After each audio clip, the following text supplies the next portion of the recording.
дар толори шӯраи ҷамъиятӣ оид ба мусоидати ҷомеаи шаҳрвандӣ дар таъмини тартиботи ҷамъиятӣ дар назди чӯбии вазорати корҳои дохилии ҷумҳурии Тоҷикистон дар ноҳияи Бобоҷон Ғафуров мизи мудаввар баргузор гардид. Дар мизи мудаввари шӯраи ҷамъиятӣ дар ноҳияи Бобоҷон Ғафуров ҳисоботи шашмоҳии худро пешниҳод намуданд. Раиси шӯраи ҷамъиятӣ оид ба ислоҳоти милитсия дар вилояти Суғд, намояндаи Созмони амният ва ҳамкории Аврупо ва аъзоёни шӯро иштирок намуданд. Ҳадаф аз ташкили чорабинӣ шинос шудан бо фаъолияти шӯраи ҷамъиятӣ дар ноҳияи Бобоҷон Ғафуров мебошад.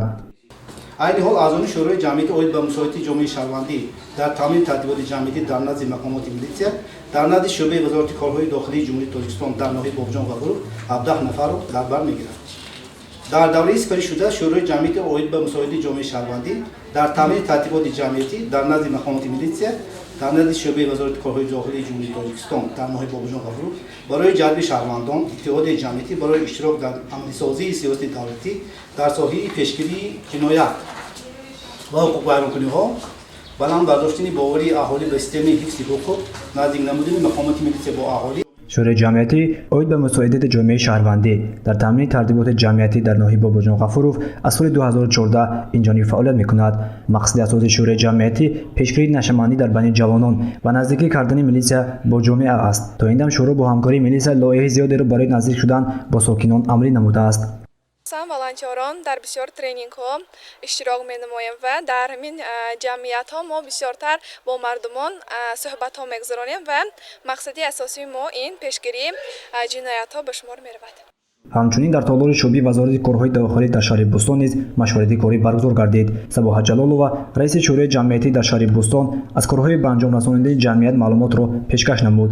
тибқи иттилооти вай, машваратҳои мазкур дар 11 шаҳру ноҳияҳои вилоят ва нақша гирифта шудааст, марҳила ба марҳила амалӣ карда мешавад. шӯрои ҷамъиятӣ нақшаи чорабинои худро барои соли 2021 тартиб дода, бо сардори шӯъба ва раиси шаҳр мувофиқа намуда аз рӯи он фаъолият намуда истодааст. дар ин давра 7 моҳи соли 2021 се маротиба ҷаласаҳои шӯрои ҷамъиятӣ баргузор карда шудааст.